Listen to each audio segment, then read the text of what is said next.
Hello, and thank you for tuning in for a moment in the Word. Today, I just want to encourage you and let you know that your trials and tribulations are not your tragedies. And no matter how catastrophic or devastating a situation in life may seem, even with this coronavirus, it is not our tragedy.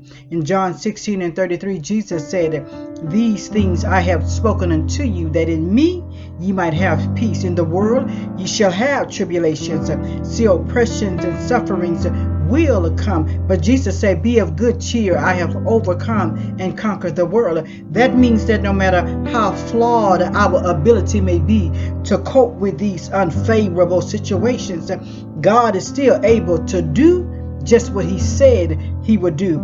And Paul reminds us in Romans 4:21 that Abraham, being fully persuaded that what he, meaning God, has promised, he was able also to perform it. See, even though thousands have already died from the devastating of this virus, causing many to question what's going on in the world, we can never question the will and the mind of God. But like Abraham, we got to have faith and know that God is able, and in him nothing is impossible. And even though we are in what appears to be perilous times, it shouldn't come as a surprise to us. 1 Peter 4:12 said, "Beloved, think it not strange concerning the fiery or intense trials, which is to try you, as though some strange thing happened upon you." See, trials and tribulations will come, and although stressful, they are not unbearable. It simply means that either God is not finished working things out for you, or his will be done in you.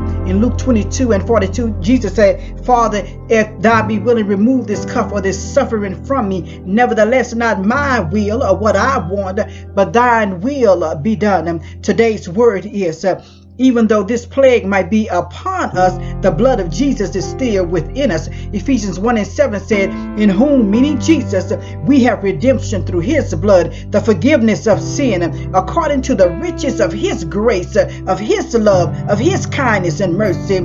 And while we are yet going through, we got to know that his grace is sufficient for you. In 2 Corinthians 12:9, Paul said, "And he said unto me, my grace is sufficient." In other words, the grace of God is enough for thee. He said that my strength and my power is made perfect in weakness. And in this season and in this time, we got to seek and trust in God like never before. As Psalms 91:1-3 says, "He that dwelleth in the secret place of the Most High God shall abide under the shadow of the Almighty. I will say of the Lord, he is my refuge and my fortress. My God, in him will I trust. Surely he shall deliver thee from the snare of the fowler and from the noisome pestilence." You be blessed.